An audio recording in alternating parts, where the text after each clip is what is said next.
Hi family, ನಮಸ್ಕಾರ ಎಲ್ರಿಗೂ. ಹೇಗಿದ್ದೀರಾ ಎಲ್ಲರೂ ಚೆನ್ನಾಗಿದ್ದೀರಾ? ಐ ಹೋಪ್ ನೀವೆಲ್ಲರೂ ಕೂಡ ಚೆನ್ನಾಗಿದ್ದೀರಾ ಅಂತಲೇ ಅಂದ್ಕೊಂಡಿದ್ದೀನಿ. ನಾನು ಕೂಡ ತುಂಬಾ ಚೆನ್ನಾಗಿದ್ದೀನಿ. Welcome back to Fashion Tech YouTube channel, one more new vlog. So ಇವತ್ತು ಕೂಡ ಒಂದು ಹೊಸ ವ್ಲಾಗ್ನ ನಿಮ್ಮ ಜೊತೆ ಶೇರ್ ಮಾಡ್ಕೊಳ್ತಾ ಇದ್ದೀನಿ. ಸೊ ಇದ್ರ ಹಿಂದಿನ ವಿಡಿಯೋ ಇನ್ನು ತುಂಬ ದಿನ ಆದಮೇಲೆ ನಾನು ವಿಡಿಯೋನ ಅಪ್ಲೋಡ್ ಮಾಡಿರೋದು, ತುಂಬ ಕೆಲಸ ಇತ್ತು ಅಂತ ಹೇಳಿಬಿಟ್ಟು. ಸೊ ಇವತ್ತು ನಾನು ಬೆಳಗ್ಗೆಯಿಂದನೇ ವ್ಲಾಗ್ನ ಸ್ಟಾರ್ಟ್ ಮಾಡ್ತಾ ಇದ್ದೀನಿ. ಸೊ ಆ್ಯಕ್ಚುಲಿ ಎದ್ದಿದ್ದೆ ತುಂಬಾ ಲೇಟು, ನೈಟು ಮಲಗೋದು ಕೂಡ ತುಂಬ ಲೇಟಾಗಿತ್ತು ಅಂತ ಹೇಳಿಬಿಟ್ಟು ಬೆಳಗ್ಗೆ ಎದ್ದೊಳೋದು ಕೂಡ ತುಂಬಾ ಲೇಟ್ ಆಗೋಯಿತು. ನಾನು ಅಡುಗೆ ಸ್ಟಾರ್ಟ್ ಮಾಡಿದಾಗೇ ಆಲ್ರೆಡಿ ಅವಾಗ 7:15 ಏನೋ ಆಗಿತ್ತು. ಸೊ ನಾವು ಎಷ್ಟು ಲೇಟಾಗಿ ಮಲಗ್ತೀವೋ ಅಷ್ಟು ಲೇಟಾಗೇ ಎದ್ದೇಳಬೇಕಾಗುತ್ತೆ. ಅಟ್ಲೀಸ್ಟ್ ಒಂದು 4 to 5 hours ನಿದ್ದೆನಾದರೂ ಆಗಲೇ ಅಟ್ಲೀಸ್ಟ್ ನಾವು ಬೆಳಗ್ಗೆ ಎದ್ದ ಕೆಲಸನಾದ್ರೂ ಸಹ ಚೆನ್ನಾಗಿ ಮಾಡ್ಕೊಂಡು ಹೋಗ್ಬೋದು. ನಿದ್ದೆನೇ ಇಲ್ಲ, ಬರೀ 2 hour 3 hour ನಿದ್ದೆ ಮಾಡಿದ್ರೆ ನಮಗೂ ಸಹ ಕೆಲಸ ಮಾಡಲಿಕ್ಕೆ ಇಂಟ್ರೆಸ್ಟ್ ಇರೋದಿಲ್ಲ. ಆ್ಯಕ್ಚುಲಿ ಹೇಳ್ಬೇಕಂತಂದರೆ ನಾನೊಬ್ಬಳೇ ಅಲ್ಲ, ಎಲ್ಲ ಟೈಲರ್ಸ್ಗಳಿಗೂ ಸಹ ಇದೇ ರೀಸನ್ ಇರುತ್ತೆ, ನಿದ್ದೆ ಇಲ್ಲ ಅಂತ ಹೇಳಿಬಿಟ್ಟು ಡೇ ಆ್ಯಂಡ್ ನೈಟ್ ಕೆಲಸ ಮಾಡ್ತಾ ಇರ್ತಾರೆ. ಇವಾಗ ಒಬ್ಬರು ಒಂದು ಬ್ಲೌಸ್ ಕೊಟ್ಟರು ಅಂತಂದಮೇಲೆ ಅದೇ ಫಂಕ್ಷನ್ಗೆ ಬೇರೆ ಕಡೆಯಿಂದನೂ ಸಹ ಬಂದರೆ ಅವ್ರಿಗೆ ರಿಲೇಟಿವ್ ಏನಾದರೂ ಬಂದಿದ್ದರೆ ನಾವು ತೊಗೊಳ್ಲೇಬೇಕಾಗುತ್ತೆ, ವಾಪಸ್ ಕಳ್ಸೋಕ್ಕಾಗಲ್ಲ. ಇದೇ ಥರ ಮಾಡಿಕೊಂಡು ನಾವು 2-3 ಮದುವೆದು ಆರ್ಡ್ರ್ ತೊಗೊಂಡ್ಬಿಟ್ಟು ನಮಗೆ ಯಾವ್ದು ಮಾಡಬೇಕು ಯಾವ್ದು ಬಿಡಬೇಕು ಅನ್ನೋ ಥರನೇ ಗೊತ್ತಾಗಲಿಲ್ಲ. ಅಷ್ಟು ರಿಸ್ಕ್ ಆಗಿಬಿಡುತ್ತೆ ಒಂದೊಂದು ಟೈಮು. ಬಟ್ ಟೈಲರ್ಸ್ಗಳಿಗೆಲ್ಲ ಟೈಮು ಎಲ್ಲ ಥರ ಒಂದೇ ಥರ ಬಿಸ್ನೆಸ್ ಆಗೋದಿಲ್ಲ. ಈ ತಿಂಗಳು ಒಂದಷ್ಟು ಅಮೌಂಟ್ ಸೇವ್ ಆಯಿತು, ಒಂದಷ್ಟು ಚೆನ್ನಾಗಿ ಇವತ್ತು ಬಿಸ್ನೆಸ್ ಆಯ್ತಪ್ಪ ಅಂತಂದರೆ ಈ ಮಂತು ನೆಕ್ಸ್ಟ್ ಮಂತು ಕೂಡ ಸೇಮ್ ಅದೇ ಥರ ಇರೋದಿಲ್ಲ. ಕೆಲವೊಬ್ರು ಥಿಂಕಿಂಗ್ ಹೆಂಗಿರುತ್ತೆ ಅಂತಂದರೆ ಒಂದು ತಿಂಗಳು ಚೆನ್ನಾಗಾಯಿತು ಅಂದರೆ ನೆಕ್ಸ್ಟ್ ಮಂತ್ ಕೂಡ ಸೇಮ್ ಅದೇ ಥರನೇ ಆಗುತ್ತೇನೋ ಅಂತ ಅನಿಸುತ್ತೆ. ಅದು ಅಲ್ವೇ ಅಲ್ಲ. ಒಂದೊಂದು ತಿಂಗಳು ನಮಗೆ ಒಂದು 10,000-15,000 ಸಾವಿರ ಆಗೋದು ಕೂಡ ಕಷ್ಟ ಆಗಿರುತ್ತೆ ಒಂದೊಂದು ಟೈಮು. ಆ ಸೀಸನ್ ವೈಸ್ ಹೆಂಗಿರುತ್ತೋ ಆ ಥರ ನಮ್ಮದು ವರ್ಕ್ ರನ್ನಿಂಗ್ ಆಗುತ್ತೆ. ಹಾಗೆ ಇವಾಗ at present fast moving business ಯಾವುದು ಅಂತ ಕೇಳಿದ್ರೆ ನಾವು ಆರಾಮಾಗಿ ಹೇಳ್ಬೋದು ಎಂಬ್ರಾಯ್ಡರಿ ವರ್ಕ್ ಅಂತ ಹೇಳಿಬಿಟ್ಟು. ಅದಾದಮೇಲೆ ಆ್ಯನಿವರ್ಸರಿ ಇತ್ತು. ಸೊ ಅವತ್ತಿನ ದಿನವೇ ಈವ್ನಿಂಗ್ ಟೈಮು ಸ್ವಲ್ಪ ಹೊರಗಡೆ ಹೋಗಿದ್ವಿ, ಸಿನಿಮಾ ನೋಡ್ತಾ ಇರ್ಬೋದು. ಅವಳಂತೂ ಎಲ್ಗನ ಹೊರಗಡೆ ಈ ಥರ ಕರ್ಕೊಂಡು ಹೋಗ್ಬಿಟ್ರೆ ಅವಳಿಗಂತೂ ಫುಲ್ಲು ಖುಷಿ ಅಂದರೆ ಖುಷಿ ಇರುತ್ತೆ. ಯಾವಾಗಾದರೂ ಒಂದು ಟೈಮ್ ಈ ಥರ ಹೊರಗಡೆ ಹೋಗ್ತೀವಿ. ಬಟ್ ರೆಸ್ಟೋರೆಂಟು ತುಂಬಾ ಚೆನ್ನಾಗಿತ್ತು, ಹೋಗ್ಬಿಟ್ಟು ಊಟ ಮಾಡಿಕೊಂಡು ಬಂದ್ವಿ. ಬಟ್ ಅವತ್ತು ಫುಲ್ಲು ಹೆಂಗೆ ಅಂದರೆ ತಲೆಯೆಲ್ಲ ಭಾರ, ಕೋಲ್ಡು ಆ ಥರ ಅನ್ನಿಸ್ತಾ ಇತ್ತು. ಸೊ ಹಿಂಗೆ ಇದ್ರೆ ಅಂತ ರೆಡಿ ಮಾಡಿಸಿ ಕರ್ಕೊಂಡು ಹೋದ್ರು ಹೊರಗಡೆ.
ಗ್ಲಾಸ್ ಇಲ್ಲ, ಗ್ಲಾಸ್ ಕೊಡಲ್ಲ.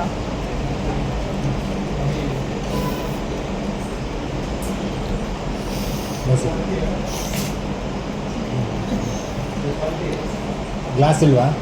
ಗ್ಲಾಸ್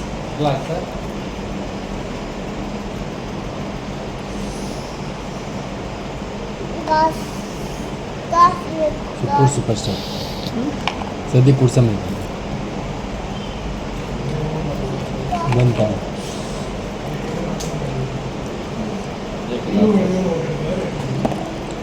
ಒಂದು ತಾಂಬಿಡಿ ಒಂದು ಪಾಪ ಮಾಡಿ ಸುಮ್ಮನೆ ಹಾಕಿ ಅಷ್ಟು.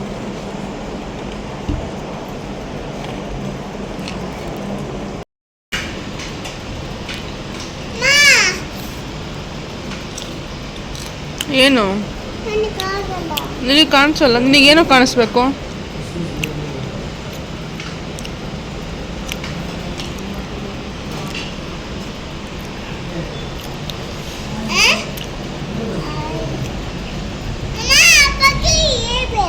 ಏನಂತ ಹೇಳ್ಬಾರ್ದು. ಲೋಟ ಅಲ್ಲಿಡು.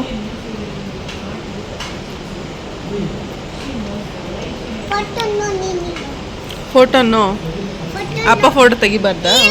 ಹ್ಞೂ ನೀನು ಮಾತ್ರ ತೆಗಿಬೇಕಾ? ಹ್ಞೂ ತಿನ್ನು.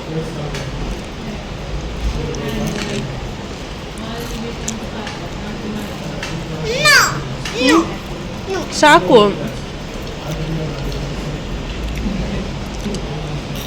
ಇನ್ನು ಎಷ್ಟೊತ್ತಾಗುತ್ತಾ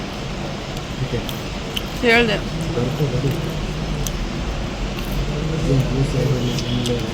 ಹಾಂ ಜ್ಯೂಸ್ ಇಲ್ಲ, ಅವೇ ಸೂಪ್ ಇದೆ ಒಂದಲ್ಲ ಅವೇ.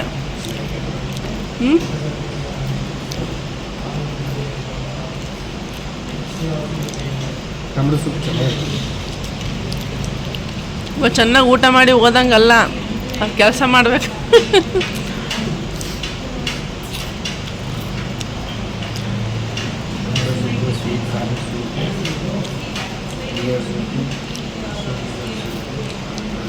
ಅದಕ್ಕೆ ಹೇಳಿದ್ದು ಫ್ರೆಂಚ್ ಫ್ರೈಸು ಲಾಸ್ಟಿಗೆ ಕೂಡ ಕೇಳು ಅಂತ. ತಿನ್ನು. ನೋಡಿ ನಾನು ಫುಲ್ದು ಖಾಲಿ ಆಯಿತು ನಂದು, ನಿಂದಿನ್ನೂ ಹಂಗೆ ಐತೆ.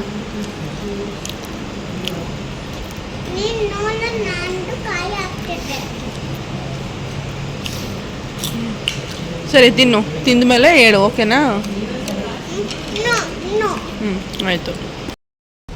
ಸೊ ಮಾರ್ನಿಂಗು ಊಟನೂ ಸಹ ಕಂಪ್ಲೀಟ್ ಆಯಿತು. ಊಟ ಆದ ತಕ್ಷಣ ನನಗೆ ಟೀ ಇಲ್ಲ ಕಾಫಿ ಕುಡಿಬೇಕು. ಕುಡಿದ್ಬಿಟ್ಟು ಫೈನಲಿ ಒಂದೇ ಸರಿ ಶಾಪ್ಗೆ ಹೋಗ್ತೀನಿ. ಸೊ ಫೈನಲಿ ರೆಡಿ ಆಗಿದ್ದೀನಿ. ಸ್ವಲ್ಪ ಕಾಫಿ ಕೊಟ್ಬಿಟ್ಟು ಹೊರಡಬೇಕು. ಒಂದಷ್ಟು ಪೆಂಡಿಂಗ್ ಬ್ಲೌಸ್ಗಳಿದೆ, ಅದನ್ನು ಫಸ್ಟು ಕ್ಲಿಯರ್ ಮಾಡಬೇಕು. ತುಂಬ ದಿನವೇ ಆಯಿತು ಅವರು ಬ್ಲೌಸ್ಗಳನ್ನ ಕೊಟ್ಬಿಟ್ಟು, ಬಟ್ ನಾನೇ ಡಿಲೇ ಮಾಡ್ಕೊಡೋಕ್ಕಾಗ್ತಾ ಇರ. ಅಂದರೆ ಇವಾಗ ಎಲ್ಲ ಫುಲ್ಲು ಮದುವೆ ಸೀಸನ್ ಅಲ್ವಾ, ಯಾವ ಬ್ಲೌಸ್ ಮಾಡೋದು ಯಾವ ಬ್ಲೌಸ್ ಬಿಡೋದು ಅನ್ನೋ ಥರ ಆಗಿಬಿಟ್ಟಿದೆ. ಮತ್ತು ಯಾರನ್ನೂ ಕೂಡ ನಾವು ಸಪ್ರೇಟಾಗಿ ಕೆಲಸದವ್ರನ್ನಂತ ಇಟ್ಕೊಂಡಿಲ್ಲ. ಇನ್ನು ಹುಕ್ ಹಾಕ್ಲಿಕ್ಕೆ ಇಲ್ಲ ಮೇಲ್ಗಡೆ ಇರೋ ಆಂಟಿಗೆ ಕೊಟ್ಬಿಡ್ತೀನಿ, ಇಲ್ಲ ಅವ್ರ ಮಗಳಾದರೂ ಹಾಕ್ಕೊಟ್ಬಿಡ್ತಾರೆ. ಇನ್ನು ಸ್ಯಾರಿ ಕುಚ್ಚು ಅಂದರೆ ಬೇರೆ ಅವರವರೇ ಇವಾಗ ಆಲ್ಮೋಸ್ಟ್ ಎಲ್ಲ ಕಲ್ತಿರೋದ್ರಿಂದ ಅವರವರೇ ಹಾಕ್ಕೊಂಡ್ಬಿಡ್ತಾರೆ. ಇನ್ನು ನಮಗೆ ಅಂತ ಬರೋ ಕುಚ್ಚು ನಾವು ಬೇರೆಯವ್ರಿಗೆ ಕೊಟ್ಬಿಡ್ತೀವಿ, ಅವರೇ ಹಾಕ್ಬಿಟ್ಟು ಕೊಡ್ತಾರೆ. ಒಂದಷ್ಟು ಡಿಮ್ಯಾಂಡ್ ಮಾಡ್ತಾರೆ, ಇದೇ ಥರ ಬೇಕು ಅದೇ ಥರ ಬೇಕು ಅಂತ ಬೇಬಿ ಕುಚ್ಚನ್ನ. ಬಟ್ ಆ್ಯಕ್ಚುಲಿ ಬೇಬಿ ಕುಚ್ಚಿಗೆ ಥ್ರೆಡ್ ಜಾಸ್ತಿ ಹೋಗೋದು ಅಂತ ಅನಿಸುತ್ತೆ, ಯಾಕಂದರೆ ಪಕ್ಕನೇ ಬರೋದ್ರಿಂದ ಜಾಸ್ತಿ ಹೋಗುತ್ತೆ ಅಂತ ಅನಿಸುತ್ತೆ. ಬಟ್ ಬೇಬಿ ಕುಚ್ಚಿಗೆ ಪ್ರೈಸ್ ಕೇಳಿಬಿಟ್ರೆ ಶಾಕ್ ಆಗಿಬಿಡ್ತೀರಾ. ಯಾಕೆಂತಂದರೆ ಆದಷ್ಟು ಎಷ್ಟು ಕಮ್ಮಿ ರೇಟಿಗೆ ಹಾಕ್ಕೊಟ್ರು ಇನ್ನೂ ಕಮ್ಮಿ ರೇಟಿಗೆ ಹಾಕ್ಕೊಡಿ ಅಂತ ಕೇಳ್ತಾರೆ. ನಾವು ಬೇಬಿ ಕುಚ್ಚಿಗೆ ತೊಗೊಳೋದೇ 250-300 ರುಪೀಸನ್ನ ಫಿಕ್ಸ್ ಮಾಡ್ತೀವಿ. ಅದರಲ್ಲೂ ಇನ್ನೂ ಕಮ್ಮಿ ಕೇಳಿದ್ರೆ ನಾವು ಹೆಂಗೆ ಹಾಕ್ಕೊಡೋದು ಅಂತಲೇ ಗೊತ್ತಾಗೋದಿಲ್ಲ. ಸೊ ಈ ಥರ ಇರ್ತಾರೆ. ಎಷ್ಟು ಆಗುತ್ತೋ ಅಷ್ಟನ್ನು ಸಹ ಕ್ಲಿಯರ್ ಮಾಡಲಿಕ್ಕೆ ಪ್ರಯತ್ನ ಪಡ್ತೀವಿ. ಕಸ್ಟಮರ್ನ ರಿಟರ್ನ್ ಕಳಿಸೋದಾಗಲಿ ವಾಪಸ್ ಕಳಿಸೋದಾಗಲಿ ಈ ಥರ ನಾವು ಮಾಡಲ್ಲ, ನಮಗೆ ಆಗಲ್ಲ ಅಂತ ಹೇಳಿಬಿಟ್ಟು ಪ್ರತಿ ಸಲನೂ ಸಹ ಎಷ್ಟಾಗುತ್ತೋ ಅಷ್ಟನ್ನು ಸಹ ಕ್ಲಿಯರ್ ಮಾಡ್ಕೊಡ್ಲಿಕ್ಕೆ ಟ್ರೈ ಮಾಡ್ತೀವಿ. ಏನಾದರೂ ಇವಾಗ ಒಂದು 4-5 ಬ್ಲೌಸ್ ಕೊಟ್ಟಿದ್ರೆ ಅವರ ಒಂದು ಫಂಕ್ಷನ್ಗೆ ಯಾವ ಬ್ಲೌಸ್ ಬೇಕಿರುತ್ತೋ ಅದನ್ನು ಸೆಲೆಕ್ಟ್ ಮಾಡಿಕೊಂಡು ಅವರು ಕಂಪ್ಲೀಟ್ನ ಮಾಡ್ಕೊತಾರೆ. ಏನದು ಇನ್ನು ಚಿನಿಮ ಯಾಕೋ ಊಟ ಮಾಡ್ತಾನೆ ಒಂದು ಸ್ವಲ್ಪ ವಾಮಿಟ್ ಮಾಡ್ಕೊಳ್ಳೋ ಥರ ಆದರೂ ಯಾಕೆ ಅಂತ ಗೊತ್ತಿಲ್ಲ ನನಗೆ. ಸ್ವಲ್ಪ ಮೈ ಬಿಸಿಯಾಗಿರೋ ಥರ ಅನಿಸುತ್ತೆ ನನಗೆ, ಬಟ್ ಏನಕ್ಕಂತ ಗೊತ್ತಿಲ್ಲ. ಹೊಟ್ಟೆ ನೋವು ಅಂತಾಳೆ, ಬಟ್ ಆ್ಯಕ್ಚುಲಿ ಹೊಟ್ಟೆ ನೋವಲ್ಲ, ಹೊಟ್ಟೆ ಹಶ್ವಾದರೆ ಅವಳು ಹೊಟ್ಟೆ ನೋವು ಅಂತ ಹೇಳ್ತಾಳೆ. ಬಟ್ ಸ್ವಲ್ಪ ತಿಂದಿದ್ದು ಅಷ್ಟೇ, ಒಂದು 4-5 ತುತ್ತು ತಿಂದಿದ್ದು ಅಷ್ಟೇ. ಬಟ್ ಅವಳಿಗೆ ಪಲಾವ್ ಅಂದರೆ ಇಷ್ಟನೇ, ತುಂಬ ಚೆನ್ನಾಗೇ ತಿನ್ಕೊತಾಳೆ. ಬಟ್ ಇವತ್ತು ಏನಕ್ಕೆ ಆ ಥರ ಆಯಿತು ಗೊತ್ತಿಲ್ಲ. ಒಂದು 4-5 ತುತ್ತು ತಿಂದು ನೆಕ್ಸ್ಟ್ ತುತ್ತಿಗೆ ವಿತ್ ನೀರು ಕೂಡ ಕುಡ್ಕೊಂಡ್ಲು. ಊಟನೂ ಸಹ ಅನ್ನನೂ ಸಹ ಬಾಯಲ್ಲಿಟ್ಟೆ, ಬಟ್ ಅದು ವಾಮಿಟ್ ಆಗೋ ಥರ ಆಯಿತು. ಏನಕ್ಕಂತ ಗೊತ್ತಿಲ್ಲ. ಸದ್ಯಕ್ಕೆ ಇವಾಗ ಸ್ವಲ್ಪ ಫೀವರ್ದು ಸಿರಪ್ ಹಾಕ್ಬಿಟ್ಟು ಮಲಗಿಸ್ಬಿಟ್ಟು ಹೋಗ್ತೀನಿ. ಹೆವಿ ಪೆಂಡಿಂಗ್ ಇದೆ, ಅದನ್ನು ಫಸ್ಟ್ ಕ್ಲಿಯರ್ ಮಾಡಬೇಕು. ಕಸ್ಟಮರ್ ಕಾಲ್ ಮೇಲೆ ಕಾಲ್ ಮಾಡ್ತಾನೆ ಇದ್ದಾರೆ. ಅವ್ರು ಕಾಲ್ ಮಾಡಿದಾಗ ಅವ್ರ ಹೆಸರು ನೆನಪಿರಲ್ಲ, ಮುಖ ಮಾತ್ರ ನೆನಪಿರುತ್ತೆ. ಇನ್ನು ಕವರ್ ಮೇಲೆ ನಾನು ಅವ್ರ ಹೆಸರು ಕಾಂಟ್ಯಾಕ್ಟ್ ನಂಬರ್ನ ಬರ್ತಿರೋದ್ರಿಂದ ಗೊತ್ತೇ ಆಗೋದಿಲ್ಲ, ಆ ಥರ ಆಗಿಬಿಡುತ್ತೆ. ಸಿರಪ್ ಕುಡಿತೀಯಾ? ಸಿರಪ್ಪು ಇಂಜೆಕ್ಷನ್ ಬೇಡ, ಸಿರಪ್ ಕುಡಿ. ಸಿರಪ್ ಚೆನ್ನಾಗಿ ಕುಡ್ಕೊತಾಳೆ ಗಾಯ್ಸ್. ಇವಾಗ ಯಾಕೋ ಇಲ್ಲ ಅಂತ ಇದ್ದಾಳೆ ಅಷ್ಟೇ. ಹಾಸ್ಪಿಟ್ಲಿಗೆ ಹೋಗೋದೇ ಬೇಡ, ಮೆಡಿಸಿನ್ ಅಂತ ತುಂಬ ಚೆನ್ನಾಗಿ ತಗೊಳ್ತಾಳೆ. ಎಲ್ಲ ಮಕ್ಕಳು ಹಠ ಮಾಡ್ತಾರೆ ನಾವು ಗೊತ್ತಿಲ್ಲ. ಸೊ ಇವಳು ಮಾತ್ರ ಸಿರಪ್ಗಳನ್ನ ತುಂಬ ಚೆನ್ನಾಗಿ ಕುಡ್ಕೊತಾಳೆ. ಏನು ಏನು ಏಲಕ್ಕಿನ ಬೇಡ ಇವಳೇನೇನು ಗೊತ್ತಿಲ್ಲ ಗಾಯ್ಸ್, ಏಲಕ್ಕಿ ಹೆವಿ ತಿಂತಾಳೆ, ಕೊಡ್ತಾನೆ ಇದ್ರೆ ತಿಂತಾನೆ ಇರ್ತಾಳೆ. ಬೇಡಮ್ಮ ನೋಡು ಆಯಿ ಬಂದವೆ, ಆಯಿ ಬಂದಾಗ ತಿನ್ನಬಾರ್ದು. ಸರಿ ಇರು. ಸರಿ ಗೈಸ್, ನಾನು ಕಾಫಿ ಕುಟ್ಕೊಂಡು ಹೋಗ್ಬಿಟ್ಟು ಶಾಪಲ್ಲಿ ವಿಡಿಯೋನ ಕಂಟಿನ್ಯೂ ಮಾಡ್ತೀನಿ. Welcome back. ಈಗ ಶಾಪಿಗೆ ಬಂದ್ಬಿಟ್ಟು ವಿಡಿಯೋನ ಕಂಟಿನ್ಯೂ ಮಾಡ್ತಾ ಇದ್ದೀನಿ. ಇನ್ನು ಶಾಪಿನ ಕೀ ತೆಗಿತಿದ್ದಂಗೆ ಹೋಗಿ ಮನೆಗೆ ಹೋಗಿ ಮಾಡ್ಬೋದು. ಕೀ ತೆಗಿತಿದ್ದಂಗೆ ಕಸ್ಟಮರ್ ಫೋನ್ ಸ್ಟಾರ್ಟ್ ಆದರೂ ಸರಿ ಬನ್ನಿ ಅಂತ ಹೇಳ್ಬಿಟ್ಟು ಆರ್ಡ್ರ್ ತೊಗೊಂಡು ಕಳಿಸ್ದೆ. ಹಂಗೆ ಕ್ಲೋಸ್ ಮಾಡು ಹೋಗು. ಸೊ ನನಗೆ ಆನ್ಲೈನ್ ಕಸ್ಟಮರ್ಸಲ್ಲಿ ಫಸ್ಟ್ ಟೈಮ್ ಈ ಥರ ಆಗಿದ್ದು. ಅವರೊಂದು ಡಿಸೈನ್ ಹಾಕ್ಸ್ಕೊಂಡಿದ್ರು, ನಾನು ಇಲ್ಲಿ ಪಕ್ಕದಲ್ಲೇ ಆ್ಯಡ್ ಮಾಡ್ತೀನಿ ಯಾವ ಥರ ಡಿಸೈನ್ ಹಾಕ್ಸ್ಕೊಂಡಿದ್ರು ಅಂತ ಹೇಳ್ಬಿಟ್ಟು. ಕೋಲಮ್ ಡಿಸೈನು ಅದು. ನಾವು ಅದು ನಮ್ಮ ಹತ್ರ ಇರಲಿಲ್ಲ, ನಾವು ಡಿಸೈನ್ ಪರ್ಚೇಸ್ ಮಾಡಿದ್ದು. ಪರ್ಚೇಸಿಂಗ್ ಅಮೌಂಟ್ ಬಿಡಿ ಬೇಡ ನನಗೆ. ಆ ಡಿಸೈನ್ ಎಷ್ಟು ಚೆನ್ನಾಗಿ ಬಂದಿತ್ತು ಅಂದರೆ ಅವ್ರಿಗೆ ನಾನು ಕೊಡೋದು ಲೇಟ್ ಮಾಡಿದೆ. ಅಂದರೆ ನಮ್ಮದು ಪರ್ಸನಲ್ ಕೆಲಸನೇ ಬಂದುಬಿಡ್ತು. ಅಂದರೆ ಊರಿಗೆ ಹೋಗೋದಿತ್ತು, ದೇವಸ್ಥಾನ ಓಪನಿಂಗ್ ಇತ್ತು ಅಂತ ಹೇಳಿದ್ದೆ. ಸೊ ಅಲ್ಗೂ ಹೋಗಬೇಕಿತ್ತು. ಅವ್ರು ಹೇಳಿರೋ ಟೈಮ್ಗಿಂತ ಅಂದರೆ ಅವ್ರದ್ದು ಎಮರ್ಜೆನ್ಸಿ ಫಂಕ್ಷನ್ ಇರಲಿಲ್ಲ ಅಂತ ಅನಿಸುತ್ತೆ ಅವ್ರು ಕೇಳಿರೋ ಪ್ರಕಾರ. ಸೊ ಮೆಜರ್ಮೆಂಟು ಕೊಡೋದು ಅವ್ರು ಲೇಟ್ ಮಾಡಿದ್ರು. ಹೆಚ್ಚು ಕಮ್ಮಿ ಒಂದು ವೀಕ್ ನನಗೆ ಲೇಟ್ ಮಾಡಿದ್ರು. ನನಗೆ ಆ ಬ್ಲೌಸ್ ಕೊರಿಯರ್ ಬಂದಮೇಲೆ ಹೆಚ್ಚು ಕಮ್ಮಿ ಒಂದು ವೀಕ್ ಲೇಟ್ ಮಾಡಿದ್ರು ನನಗೆ. ಅದಾದಮೇಲೆ ನನಗೆ ಅವ್ರು ಮೆಜರ್ಮೆಂಟ್ ಕಳಿಸ್ಕೊಟ್ಟಿದ್ದು. ಅಷ್ಟೊತ್ತಿಗೆ ನಂದು ಬೇರೆ ಫಂಕ್ಷನ್ಗೆ ಡೇಟು ಬುಕ್ ಆಗಿತ್ತು. ಅಂದರೆ ನಾನು ಹೋಗಲಿಕ್ಕೆ, ನಾನು ಇವಾಗ ಎಲ್ಲೇ ಹೋದ್ರೂ ಟೈಮು ಡೇಟ್ ನೋಡಿಕೊಂಡೇ ಹೋಗಬೇಕು, ಹಂಗಾಗಿಬಿಟ್ಟಿದೆ. ಸೊ ಅದಾದಮೇಲೆ ಅವರು ಕೇಳಿದ್ರು ನಾನು ಬ್ಲೌಸ್ ಯಾವಾಗ ಕೊಡ್ತೀರಾ ಅಂತ ಹೇಳಿಬಿಟ್ಟು. ಒಂದು 2-3 ಸರಿ ತುಂಬ ಸರಿ ಕಾಲ್ ಮಾಡಿದ್ದಾರೆ. ಸೊ ನಾನು ಊರಿಗೆ ಹೋಗಿದ್ದು 4 ಡೇಸು. ಬಟ್ 4 ಡೇಸಲ್ಲಿ ಆ ಊರಲ್ಲಿ ಏನಿದೆ ನೆಟ್ವರ್ಕ್ ಸಿಗಲ್ಲ. ಕಾಲ್ ಬಂದು ನಮಗೆ 2-3 ಅವರ್ ಆದಮೇಲೆ ನೋಟಿಫಿಕೇಷನ್ ಬರ್ತಾಯಿತ್ತು. ಸೊ ಅದಕ್ಕೆ ಕಾಲ್ ಮಾಡೋಕ್ಕಾಗಿಲ್ಲ. ನವೀನವ್ರಿಗೆ ಕಾಲ್ ಮಾಡಿ ಕೇಳಿದ್ದಾರೆ. ನನಗೆ ಆನ್ಲೈನ್ ಕಸ್ಟಮರಿಂದ ಯಾವತ್ತೂ ಸಹ ಈ ಥರ ರಿವ್ಯೂ ಬಂದಿಲ್ಲ. ಈ ಥರ ರಿವ್ಯೂ ಅನ್ನೋದ್ರಿಂದ ರಿವ್ಯೂ ಏನು ಚೆನ್ನಾಗೇ ಇದೆ ಅಂತ ಹೇಳಿದ್ದಾರೆ. ಬಟ್ ನಾನು ಕೂಡ ವರ್ಕ್ ಆದಮೇಲೆ ಫೋಟೋನು ಕಳಿಸಿದ್ದೀನಿ. ಕೋಲಮ್ ಡಿಸೈನು ನಾನು ಪಕ್ಕದಲ್ಲೇ ಆ್ಯಡ್ ಮಾಡಿರ್ತೀನಿ, ನೋಡಿ ಡಿಸೈನ್ ಯಾವ ಥರ ಬಂದಿದೆ ಅಂತ ಹೇಳಿಬಿಟ್ಟು. ಈ ಡಿಸೈನ್ಗೆ ಅವರು ನನಗೆ ಕಳಿಸೋಕ್ಕಿಂತ 1 ವೀಕ್ ಮುಂಚೆನೇ ನನಗೆ ಕಾಲ್ ಮಾಡಿಬಿಟ್ಟು ಪ್ರೈಸ್ ಎಷ್ಟು ಅಂತ ಕೇಳಿ ಕನ್ಫರ್ಮ್ ಮಾಡ್ಕೊಂಡಿದ್ರು. 500 ರೂಪೀಸ್ ಅಂತ ಹೇಳಿಬಿಟ್ಟು. ಸೊ ಅದೇ ಪ್ರೈಸ್ಗೆ ನಾನು ಫಿಕ್ಸ್ ಮಾಡಿ ಯಾವುದೇ ಆನ್ಲೈನ್ ಕಸ್ಟಮರ್ ಆಗಿರಲಿ ನಾನು ಪೇ ಮಾಡೋಕ್ಕಿಂತ ಮುಂಚೆ ನಾನು ಕೊರಿಯರ್ ಹಾಕಿರ್ತೀನಿ ಅವ್ರಿಗೆ ತಲುಪಿದ ಮೇಲೆ ನಾನು ಪೇಮೆಂಟ್ ಮಾಡಿಸ್ಕೊಂಡಿರ್ತೀನಿ. ಇಲ್ಲ ಅವರು ಇಷ್ಟು ಬಿಲ್ ಅಂತ ಹೇಳಿದ ಮೇಲೆ ಅವಾಗಲೇ ಪೇ ಮಾಡಿದ್ರು ಓಕೆನೇ. ಇಲ್ಲಾಂದರೆ ತುಂಬ 90% ಅವ್ರಿಗೆ ತಲುಪಿದ ಮೇಲೇ ಪೇ ಮಾಡಿರ್ತಾರೆ. ನಮ್ಗೆ ಅವ್ರು ಪೇ ಆಗಿದೆ ಅಂತ ಅಲ್ಲಿ ರಿಸೀವ್ ಆಗಿದೆ ಅಂದಮೇಲೆ ನಾನಿಲ್ಲಿ ಪೇ ಮಾಡಿಸ್ಕೊಂಡಿರ್ತೀನಿ. 90% ನಾನು ಅದೇ ಥರನೇ ಮಾಡಿಸ್ಕೊಂಡಿರೋದು. ಎಲ್ಲ ಒಂದು 10% ಮಾತ್ರ ನಮಗೆ ಅವ್ರಿಗೆ ರಿಸೀವ್ ಆಗಿಂತ ಮುಂಚೆನೇ ಇಲ್ಲಿ ನಾನು ಫೋಟೋ ಕಳಿಸಿದ ತಕ್ಷಣ ಪೇ ಮಾಡಿರ್ತಾರೆ ಅವರು. ಈ ಥರ ಇದ್ದಾಗ ನಾನು ಯಾರಿಗೂ ಅಮೌಂಟಿಗೆ ಜಡಿ ಮಾಡಿದೋಳೆ ಅಲ್ಲ. ಬೇರೆ ಕಸ್ಟಮರ್, ಆನ್ಲೈನ್ ಕಸ್ಟಮರ್, ಟೈಲರ್ಸ್ಗಳೇನಿದ್ದಾರೆ ಅವ್ರದ್ದೆಲ್ಲನೂ ಸಹ ನಾನು 1 ತಿಂಗಳು ಪೇಮೆಂಟೇ ತೊಗೊಳ್ತಾ ಇರೋದು. ಯಾರಿಗೂ ಸಹ ನಾನು ಇವಾಗ ಕಳಿಸಿದ ತಕ್ಷಣ ಹಾಕಿ ಅಂತ ಹೇಳ್ಬಿಟ್ಟು ಯಾರಿಗೂ ಇದು ಮಾಡಿಲ್ಲ. ಒಂದು 7-8 ಜನ ಇದ್ದಾರೆ ನಾನು ಮಂತ್ಲಿ ಪೇಮೆಂಟ್ ಮಾಡಿಸ್ಕೊಳ್ಳೋರು ಆನ್ಲೈನ್ ಕಸ್ಟಮರ್. ನಾನು ಅವ್ರ ಮುಖ ನಾನು ನೋಡಿಲ್ಲ, ನನ್ನ ಮುಖ ಅವ್ರು ನೋಡಿಲ್ಲ. ಜಸ್ಟ್ ವಾಟ್ಸಪ್ ಕಾನ್ವರ್ಕೇಷನ್ನು ವಿಡಿಯೋ ನೋಡ್ತಾರೆ. ಈ ಥರ ಡಿಸೈನ್ ಬೇಕು, ನಾನು ಬ್ಲೌಸ್ ಕಳಿಸ್ಕೊಡ್ತೀನಿ, ಇಂಥ ಡೇಟಿಗೆ ಬೇಕು ಅಂತ ಹೇಳಿಬಿಟ್ಟು ನನಗೆ ಕಳಿಸ್ಕೊಡ್ತಾರೆ. 1 ಮಂತಿಗೆ ನಾನು ಪೇಮೆಂಟ್ ತೊಗೊಳ್ಳೋದು ಫಸ್ಟ್ ಟೈಮ್ ಈ ಥರ ಆಗಿರೋದು. 500 ರೂಪೀಸ್ ಅಂತ ಹೇಳಿದ ಮೇಲೂ ಸಹ ಅವರು ವಾಟ್ಸಪ್ಪಲ್ಲಿ ಮೆಸೇಜ್ ಮಾಡಿ ಇಲ್ಲ ಕೊರಿಯರ್ ಫೀಸ್ ಕೂಡ ನಾವೇ ಆ್ಯಡ್ ಮಾಡಿದ್ದೀವಿ ಅಂತ ಹೇಳಿದ್ರು ಸಹ ಅವ್ರು ಮತ್ತೆ 400 ರೂಪೀಸೇ ಪೇ ಮಾಡಿದ್ದಾರೆ. ನನಗೆ ಇಷ್ಟು ದಿನದಲ್ಲಿ ಇದೇ ಫಸ್ಟ್ ಈ ಥರ ಆಗಿದ್ದು. 100 ರೂಪೀಸ್ ಅಲ್ವಾ ಅಂತ ಸುಮ್ಮನೆ ಬಿಡ್ಬೋದಿತ್ತು. ಬಟ್ 100 ರೂಪೀಸ್ಗೂ ನಾವು ಎಷ್ಟು ಕಷ್ಟಪಟ್ಟಿದ್ದೀವಿ ಸ್ಟಾರ್ಟಿಂಗಿಂದ ಅಂತ ಹೇಳಿಬಿಟ್ಟು ನಮಗೆ ಮಾತ್ರ ಗೊತ್ತಿರುತ್ತೆ, ಬೇರೆಯವ್ರಿಗೆ ಗೊತ್ತಿರೋದಿಲ್ಲ. ಅದು ವರ್ಕ್ ಆಗೋಕ್ಕೆ ಎಷ್ಟು ಟೈಮ್ ತೊಗೊಳುತ್ತೆ, ಡಿಸೈನಿಗೆ ನಾವೆಷ್ಟು ಪೇ ಮಾಡಬೇಕು, ಯಾರು ವರ್ಕರ್ ಇದ್ದಾರಲ್ಲ, ಇದು ಮಷಿನ್ ತೊಗೊಂಡು ರನ್ ಮಾಡ್ತಾ ಇದ್ದಾರಲ್ಲ, ಡಿಸೈನಿಂದು ಎಷ್ಟು ಪ್ರಾಬ್ಲಮ್ ಆಗ್ತಾ ಇದೆ ಅಂತ ಹೇಳಿಬಿಟ್ಟು ಅವ್ರಿಗೆ ಮಾತ್ರ ಗೊತ್ತಿರುತ್ತೆ. 100 ರೂಪೀಸ್ ತಾನೇ ಅಂತ ಅಂದ್ಕೊಳ್ಬೋದು. ಬಟ್ ತುಂಬ ಬೇಜಾರಾಯಿತು. ಅಟ್ಲೀಸ್ಟ್ ಹೇಳ್ಬೋದಿತ್ತು ಈ ಥರ ಲೇಟ್ ಆಯಿತು, ಈ ಥರ ಆಯಿತು, ಹಿಂಗಾಯ್ತು, ಫಂಕ್ಷನ್ಗೂ ಸಿಗಲಿಲ್ಲ ಅಂತ ಏನಾದರೂ ಮಾತಾಡ್ಬೋದಿತ್ತು. ಬಟ್ ಅವ್ರು ಏನೂ ಮಾತಾಡಲಿಲ್ಲ. ಸರಿ ನಾನು ಪೇ ಮಾಡೋದೇ 400 ಅಂತ ಹೇಳಿಬಿಟ್ಟು ಪೇ ಮಾಡಿದ್ರು. ಕೊರಿಯರ್ ಫೀಸು ನಾವೇ ಹಾಕಿದ್ದೀವಿ ಇಲ್ಲಿಂದ. ನಾವು ಅಂದರೆ ಪೋಸ್ಟ್ ಆಫೀಸ್ಗೆ ಅಮೌಂಟ್ ಕಮ್ಮಿ ಆಗುತ್ತೆ, ನಾವು ಒನ್ ಡೇ ಕೊರಿಯರೇ ಮಾಡ್ತಾ ಇರೋದ್ರಿಂದ ಹೇಳ್ಬಿಟ್ಟು ಕೊರಿಯರ್ ಫೀಸ್ ಕೂಡ ಜಾಸ್ತಿನೇ ಇರುತ್ತೆ. ಅದು ವೆಯ್ಟ್ ಎಷ್ಟಿರುತ್ತೆ ಅದ್ರ ಮೇಲೆ ಡಿಪೆಂಡ್ ಆಗುತ್ತೆ ಪ್ರೈಸು. ಅದಕ್ಕೋಸ್ಕರ ನಾವು ಸ್ಯಾರಿ ಕಳಿಸ್ಕೊಳಲ್ಲ. ಸ್ಯಾರಿ ಪೀಸ್ಗೆ ಈ ಥರ ಪೀಸ್ ಸೈಡಲ್ಲಿ ಏನು ಬಂದಿರುತ್ತಲ್ಲ ಈ ಥರ ಪೀಸ್ನ ಪಿನ್ ಮಾಡಿ ಕಳಿಸಿ ಅಂತ ಹೇಳ್ತಾರೆ. 90% ಜನ ಅದನ್ನೇ ಫಾಲೋ ಮಾಡ್ತಾರೆ, ಫೀಸ್ ಜಾಸ್ತಿ ಆಗುತ್ತಲ್ವ ಅಂತ ಹೇಳಿಬಿಟ್ಟು. ಬಟ್ 100 ರೂಪೀಸ್ ಅಲ್ವಾ ಅಂತ ಅಂದ್ಕೊಂಡ್ರೆ ಹೋಗ್ಲಿ ಬಿಡು ಅಂತ ಬಿಡ್ಬೋದು. ಬಟ್ 100 ರೂಪೀಸ್ಗೆ ನಾವು 4 ಥ್ರೆಡ್ ಬರುತ್ತೆ. ಅದೇ 4 ಥ್ರೆಡ್ಗೆ ಒಂದು 4 ಬ್ಲೌಸಿಗೆ ವರ್ಕ್ ಮಾಡ್ಬೋದು ಅಂತ ಅಂದ್ಕೊಳ್ತೀವಿ ತಾನೆ. ಒಂದೊಂದು ಟೈಮಲ್ಲಿ ಅದೇ 100 ರೂಪಾಯಿಗೋಸ್ಕರ ಎಷ್ಟೊಂದು ಜನ ಕಷ್ಟಪಟ್ಟಿರ್ತಾರೆ. ಅಟ್ ಪ್ರೆಸೆಂಟ್ ಇವಾಗ ಹೇಳಬೇಕು ಅಂತಂದ್ರೂ ಇಲ್ಲಿ ಬೆಂಗಳೂರಲ್ಲಿ ಏನೋ ಒಂದು ಕೆಲಸ ಹುಡ್ಕೋಕೆ ಬಂದಿರ್ತಾರೆ ಅಂತಂದರೆ ಅದೇ 100 ರೂಪಾಯಿಗೋಸ್ಕರ ಎಷ್ಟು ಕಷ್ಟ ಆಗಿರುತ್ತಂತ ಗೊತ್ತಿರುತ್ತೆ. ತಿಳಿದಂಥರ ಆದರೆ ಹೋಗಿ ಅದೇ ಇದ್ದಂಥರದ್ದು ಒಂದು ಇಲ್ಲದೆ ಇರೋರ್ದು ಒಂದು ಅಂತಾರಲ್ಲ, ಸೊ ಆ ಥರ ಆಗಿಬಿಡುತ್ತೆ. ಸೊ ಬನ್ನಿ ಇವತ್ತೊಂದು ಕೆಲಸನ ಸ್ಟಾರ್ಟ್ ಮಾಡೋಣ. ಇದನ್ನು ಹೇಳಬೇಕಿತ್ತು, ಹೇಳಿದೆ ಅಷ್ಟೇ. ಯಾವುದೇ ವಿಡಿಯೋದಲ್ಲೂ ಸಹ ಈ ಥರ ಕಸ್ಟಮರ್ದು ನಾನು ಯಾವುದೇ ರೀತಿಯಾಗಿ ನಾನು ಶೇರ್ ಮಾಡ್ಕೊಂಡಿಲ್ಲ. ಫಸ್ಟ್ ಟೈಮ್ ನನಗೆ ಈ ಥರ ಎಕ್ಸ್ಪೀರಿಯೆನ್ಸ್ ಆಗಿದ್ದು. ನಾನು ಹೇಳಿದ್ರು 2-3 ಸರಿ ಹೇಳಿದ್ರು ಸಹ ಅವರು ಪದೇ ಪದೇ ಅದೇ ರೀತಿಯಾಗಿ ಪೇ ಮಾಡಿದ್ರು. ನಾನು ಇಲ್ಲಿವರೆಗೂ ಸಹ ಕೊರಿಯರ್ ಫೀಸು ಒಂದಿಷ್ಟು ಅಮೌಂಟು ಅಂತ ನಾವು ಮಾರ್ಜಿನ್ ಇಟ್ಕೊಂಡಿದ್ದೀವಿ. ಅದಕ್ಕಿಂತ ಜಾಸ್ತಿ ಆಯಿತು ಅಂದರೆ ನಾವು ಕೊರಿಯರ್ ಫೀಸು ತೊಗೊಳಲ್ಲ. ಆ ಅಮೌಂಟ್ಗಿಂತ ಒಳಗಡೆ ಆಯಿತು ಅಂದರೆ ಮಾತ್ರ ನಾವು ಕೊರಿಯರ್ ಫೀಸ್ನ ತೊಗೊಳ್ತೀವಿ ಅಷ್ಟೇ. ಸೊ ನೋಡಿ, ಈ ಥರ ಟ್ಯಾಗ್ ಮಾಡಿ ಕಳಿಸ್ಬಿಡ್ತಾರೆ ಅಷ್ಟೇ. ಇನ್ನು ನೀವು ಇವತ್ತು ಫುಲ್ಲು ಡೇ ಇದೇ ಥರ ವೀಡಿಯೋ ಕಂಟಿನ್ಯೂ ಆಗುತ್ತೆ. ಇನ್ನು ಮುಂದೆನೂ ಸಹ ಇದೇ ಥರ ವೀಡಿಯೋಸ್ಗಳು ಬರ್ತಾ ಇರುತ್ತೆ. ಇನ್ನೂ ಯಾರೆಲ್ಲ ನನ್ನ ಚಾನಲ್ ಸಬ್ಸ್ಕ್ರೈಬ್ ಮಾಡ್ಕೊಳ್ದೆ ನೋಡ್ತಾ ಇದ್ದೀರಾ, ಎಲ್ಲರೂ ಕೂಡ ಸಬ್ಸ್ಕ್ರೈಬ್ ಮಾಡಿಕೊಂಡು ವಿಡಿಯೋ ನೋಡಿ. ಹಾಗೆ ಪಕ್ಕದಲ್ಲಿ ಕಾಣ್ತಿರೋ ಬೆಲ್ಲೈಕನ್ನ ಕ್ಲಿಕ್ ಮಾಡಿ. ಬೆಲ್ಲೈಕನ್ ಕ್ಲಿಕ್ ಮಾಡೋದ್ರಿಂದ ನಾನು ಹಾಕುವಂತಹ ನೆಕ್ಸ್ಟ್ ವಿಡಿಯೋ ನೋಟಿಫಿಕೇಷನ್ ನಿಮಗೆ ಬೇಗ ಬರುತ್ತೆ. ಸೊ ಬನ್ನಿ, ಈ ಒಂದು ಬ್ಲೌಸ್ಗೆ ಇದನ್ನು ವರ್ಕ್ ಮಾಡಿ ಫಿಟ್ ಮಾಡಿದ್ದೆ. ಇದನ್ನು ಅವರು ಡಿಸೈನ್ ನೋಡಿದ ತಕ್ಷಣ ನನಗೆ ಇದೇ ಡಿಸೈನ್ನೇ ಹಾಕ್ಬಿಡಿ ಅಂತ ಹೇಳಿಬಿಟ್ಟು ಕಸ್ಟಮರ್ ಕೇಳಿದ್ರು. ತುಂಬ ಚೆನ್ನಾಗಿದೆ ಡಿಸೈನ್ ಇದು. ಈ ಥರ ಸಿಲ್ವರು ಮತ್ತು ಲೈಟ್ ಬ್ಲೂ ಕಲರು ಮಿಕ್ಸ್ ಬಂದಿರೋ ಅಂಥದ್ದು ಈ ಥರ ಬರುತ್ತೆ.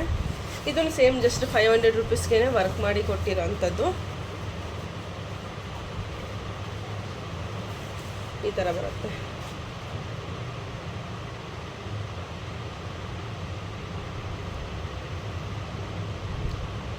ಕಲರ್ ಕಾಂಬಿನೇಷನು ಚೆನ್ನಾಗಿತ್ತು ಅಂತಂದರೆ ಎಂಥ ಸಿಂಪಲ್ ಸ್ಯಾರಿ ಇದೇನಪ್ಪ ಹಿಂಗಿದೆ ಸ್ಯಾರಿ ಅನ್ನೋದು ಕೂಡ ಚೆನ್ನಾಗಿ ಕಾಣಿಸುತ್ತೆ. ಕಲರ್ ಕಾಂಬಿನೇಷನ್ನು ಇರಬೇಕು ಅಷ್ಟೇ. ಸ್ಲೀವ್ಸಿಗೆ ಈ ಥರ ಬಂದಿದೆ. ಬಾರ್ಡರ್ ಲೈನ್ ಬಂದು ಬುಟ್ಟ ಬರುತ್ತೆ. ಸೊ ಪೀಸು ಸ್ಲೀವ್ಸಿಗೆ ಮಾತ್ರ ಜಾಯಿಂಟ್ ಮಾಡಿಕೊಂಡು ಹಾಕಿದ್ದೀನಿ ಅಷ್ಟೇ. ಯಾಕೆಂದರೆ ಸ್ವಲ್ಪ ಕಮ್ಮಿ ಇತ್ತು ಪೀಸು, ಅದಕ್ಕೋಸ್ಕರ. ಅಂದರೆ ಕಮ್ಮಿ ಅಂತಲ್ಲ, ಇದು ಪೀಸ್ ಟಾನಲ್ಲಿ ಹರಿಸ್ಕೊಂಡು ಬಂದಿರ್ತಾರಲ್ಲ ಅದೆಲ್ಲವೂ ಸಹ ಸೇಮ್ ಅದೇ ಥರನೇ ಬರುತ್ತೆ. ಸೊ ಇಲ್ಲಿ 1-2 ಇಂಚು ಪೀಸ್ ವೇಸ್ಟ್ ಆಗಿಬಿಡುತ್ತೆ ಅಂತ ಹೇಳಿಬಿಟ್ಟು ನಾನು ಪೀಸ್ನ ಜಾಯಿಂಟ್ ಮಾಡಿಕೊಂಡು ಮಾಡಿದ್ದೀನಿ ಅಷ್ಟೇ. ಸೊ ಇನ್ ಕೇಸ್ ಡಿಸೈನ್ ಬೇಕು ಅನ್ನೋರು ನೀವು ಸ್ಕ್ರೀನ್ಶಾಟ್ ತೆಗೆದು ಇಟ್ಕೊಂಡು ಕೆಳಗಡೆ ಏನು ಕಾಣಿಸ್ತಾ ಇದೆಯಲ್ಲ ನಂಬರು, ಆ ನಂಬರ್ಗೆ ನೀವು ಕಾಲ್ ಮಾಡಿ ಕೇಳ್ಬೋದು. ಇಲ್ಲಾಂದರೆ ಎಡಿಟ್ ಮಾಡ್ಬೇಕಾದಾಗ ಮಿಸ್ ಆಗಿಬಿಟ್ಟು ನಾನು ಬಿಟ್ಬಿಟ್ಟಿರ್ತೀನಿ ನಂಬರ್ನ ಹಾಕೋದು. ಕೆಳಗಡೆ ಡಿಸ್ಕ್ರಿಪ್ಷನ್ ಬಾಕ್ಸಲ್ಲಿ ನಾನು design and machine enquiry number ಅಂತ ಕೊಟ್ಟಿರ್ತೀನಿ. ನೀವು ಅಲ್ಲಿಗೆ ಕಾಲ್ ಮಾಡಿಬಿಟ್ಟು ನೀವು ವಿಚಾರಿಸ್ಬೋದು. ಸೊ ಬನ್ನಿ, ಇವತ್ತು ಈ ಥ್ರೆಡ್ ಅವಾಗಿಂದ ಹುಡುಕ್ತಾ ಇದ್ದೀನಿ, ಸಿಗ್ತಾ ಇಲ್ಲ. ಇವಾಗಿದ್ದು ಇದಕ್ಕೆ ಇದೇ ಡಿಸೈನೇ ನಾನು ಒಳಗಡೆ ಹಂಗೆ ಕ್ಲೋಸ್ ಮಾಡೋಡೋರು ಇದಕ್ಕೆ ಇದನ್ನಕ್ಕೆ ಇವಾಗ ವರ್ಕ್ ಹಾಕಿ ಸಾಯಂಕಾಲ ಒಳಗಡೆ ನಾನು ಸ್ಟಿಚ್ ಮಾಡಿ ಕೊಡಬೇಕು. ಹೌದು, ಹೂ ಮೂಡ್ಸೋ ಶಾಸ್ತ್ರ ಇದೆ ಅಂತೆ. ಹೂ ಮೂಡ್ಸೋ ಶಾಸ್ತ್ರ ಇದೆ, ಇದನ್ನು ಕೊಡಲೇಬೇಕು ನಾನು. ಆಮೇಲೆ ಮಿಕ್ಕಿರೋ ಕೆಲಸ ಮಾಡ್ಕೊಬೇಕು. ಈಗ ಇದನ್ನು ಸಹ ಸ್ಟಿಚ್ ಮಾಡಬೇಕು. ಫಸ್ಟ್ ಪೆಂಡಿಂಗ್ ಇರೋ ಕೆಲಸ ಮುಗಿಸ್ಕೊಂಡು ಆಮೇಲೆ ಮಾಡ್ತೀನಿ. ಕಮ್ಮಿ ಮಾಡಿ ಎಲ್ಲ ಬಿಡು ಸಾಕು. ಸೊ ಬನ್ನಿ, ಇವತ್ತಿನ ವಿಡಿಯೋ ಹೀಗೆ ಕಂಟಿನ್ಯೂ ಆಗುತ್ತೆ, ಎಂಡ್ವರೆಗೂ ನೋಡಿ. ಸೊ ಫೈನಲಿ ಇದನ್ನು ಫಿಟ್ ಮಾಡಿ ಸ್ಲೀವ್ಸು ರನ್ ಕೊಟ್ಟಿದ್ದೀನಿ. ಕಲರ್ ಕಾಂಬಿನೇಷನ್ ತುಂಬಾ ಚೆನ್ನಾಗಿದೆ. ಇನ್ನು ಇದರಲ್ಲಿ ಇವಾಗ ಹೊಸ ಡಿಸೈನ್ ಹಾಕಬೇಕು. ಇಷ್ಟು ಬಟ್ಟೆನಲ್ಲಿ ಯಾವ್ಯಾವ ಪೀಸ್ ಎಲ್ಲೆಲ್ಲಿ ಇಟ್ಟಿದ್ದೀನಿ ಅಂತಲೇ ಗೊತ್ತಾಗ್ತಾ ಇಲ್ಲ ನಿಜವಾಗ್ಲೂ. ಇದೆ ಏನಮ್ಮ ಇವಾಗ ಈ ಬ್ಲೌಸ್ಗಳಿಗೆ ಡಿಸೈನ್ ಹೇಳಿದ್ದಾರೆ ವಿತ್ ಮೆಜರ್ಮೆಂಟ್. ಅವತ್ತು ಅರ್ಜೆಂಟ್ ಕ್ಲೋಸಿಂಗ್ ಟೈಮಲ್ಲಿ ಬಂದರು ಲತಾ ಅಂತ ಒಬ್ಬ ಕಸ್ಟಮರು. ಸೊ ಇವಾಗ ಅದೇ ಪೀಸ್ಗೆ ಇವಾಗ ವರ್ಕ್ನ ಮಾಡಬೇಕು. ಗ್ರ್ಯಾಂಡಾಗಿರೋ ಡಿಸೈನ್ ಅಂತ ಹೇಳಿದ್ರು. ಇವತ್ತೇ ಸ್ಟಿಚಿಂಗ್ ಬೇಕು ಅಂದರೆ ಕಷ್ಟ, ಅದೇನು ಮಾಡ್ತಾರೋ ಗೊತ್ತಿಲ್ಲ. ಸ್ಯಾರಿ ಕಲರ್ನ ಈ ಥರ ಕೊಟ್ಟಿದ್ದಾರೆ.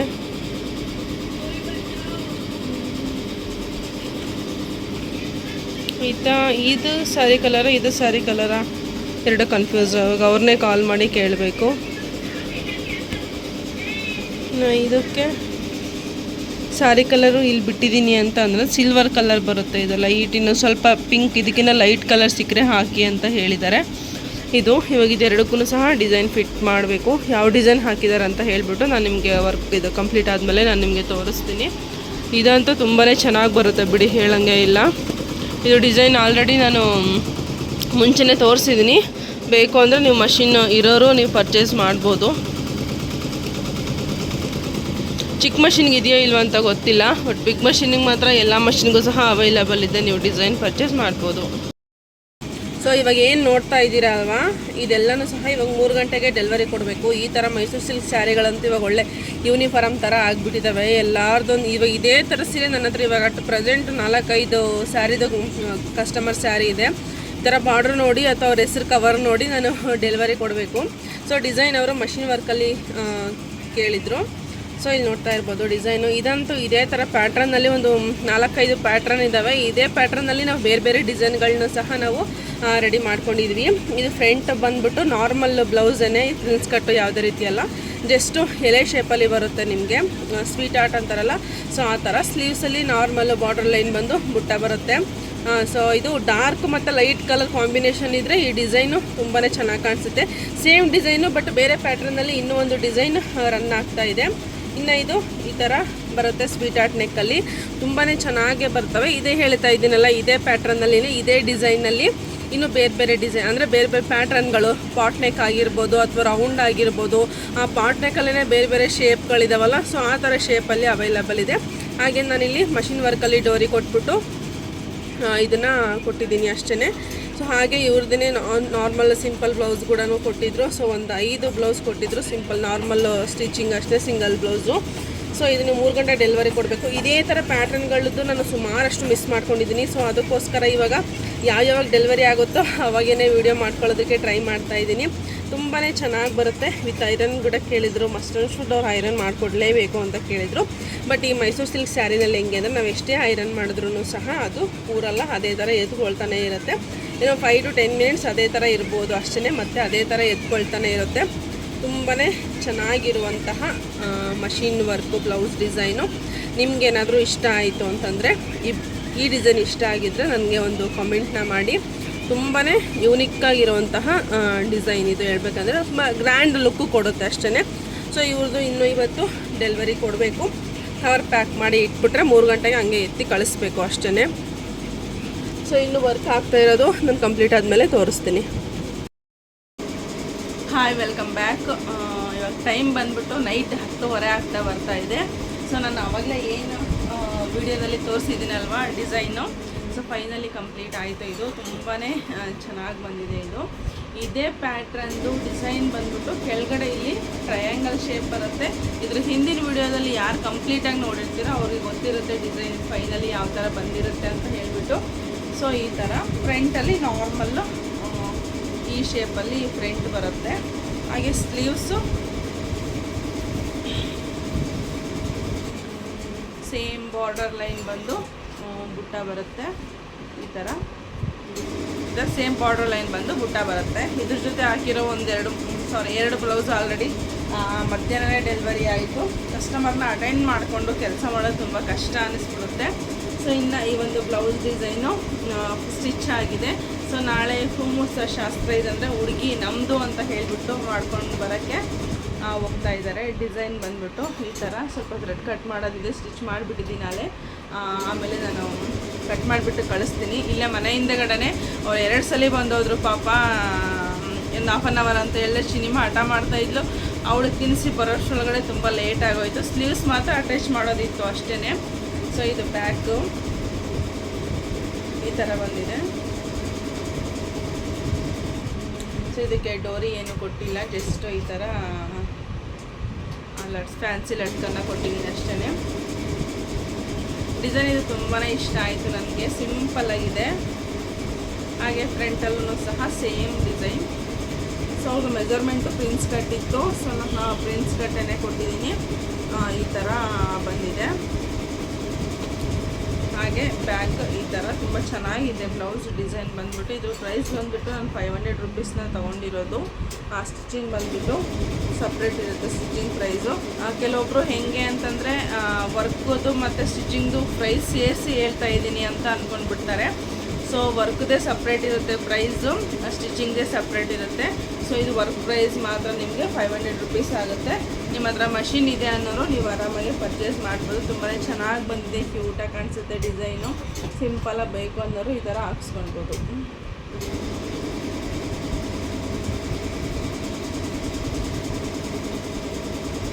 ಸೊ ಇನ್ನು ಸ್ಟಿಚಿಂಗ್ ಮಾಡೋದಿದೆ, ಕಟಿಂಗ್ ಮಾಡಿ ಇಟ್ಟಿದ್ದೀನಿ. ಏನು ಬ್ಲೂ ಕಲರ್ದು ನಾನು ಬೆಳಗ್ಗೆನೇ ತೋರಿಸಿದ್ನಲ್ಲ ಸೇಮ್ ಡಿಸೈನು ಅಂತ ಹೇಳ್ಬಿಟ್ಟು ಇದೇ ಡಿಸೈನ್ನ ಕಟ್ ಮಾಡಿ ಇಟ್ಟಿದ್ದೀನಿ. ಅದನ್ನು ಸಹ ನಾನು ಸ್ಟಿಚ್ ಮಾಡಬೇಕು.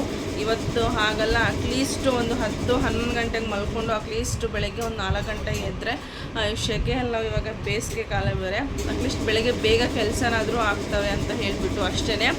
ಸೊ ಇವತ್ತಿನ ವಿಡಿಯೋ ಇಲ್ಲಿಗೆ ಎಂಡ್ ಮಾಡ್ತಾ ಇದ್ದೀನಿ. ನೆಕ್ಸ್ಟ್ ವಿಡಿಯೋದಲ್ಲಿ ಹೊಸ ವಿಡಿಯೋ, ಹೊಸ ಇನ್ಫಾರ್ಮೇಷನ್ ಜೊತೆ ಬರ್ತೀನಿ. ಸೊ ಅಲ್ಲಿವರೆಗೂ ಟಾಟಾ, ಬಾಯ್ ಬಾಯ್, ಟೇಕ್ ಕೇರ್. ಯಾರೆಲ್ಲ ನನ್ನ ಚಾನಲ್ನ ಸಬ್ಸ್ಕ್ರೈಬ್ ಮಾಡ್ಕೊಳ್ದೆ ನೋಡ್ತಾ ಇದ್ದೀರಾ, ಪ್ಲೀಸ್ ಎಲ್ಲರೂ ಕೂಡ ಸಬ್ಸ್ಕ್ರೈಬ್ ಮಾಡಿಕೊಂಡು ವಿಡಿಯೋ ನೋಡಿ. ಹಾಗೆ ಪಕ್ಕದಲ್ಲಿ ಕಾಣ್ತಿರೋ ಬೆಲ್ಲೈಕನ್ನ ಕ್ಲಿಕ್ ಮಾಡಿ. ಬೆಲ್ಲೈಕನ್ ಕ್ಲಿಕ್ ಮಾಡೋದ್ರಿಂದ ನಾನು ಹಾಕುವಂತಹ ನೆಕ್ಸ್ಟ್ ವಿಡಿಯೋ ನೋಟಿಫಿಕೇಷನ್ ನಿಮಗೆ ಬೇಗ ಬರುತ್ತೆ.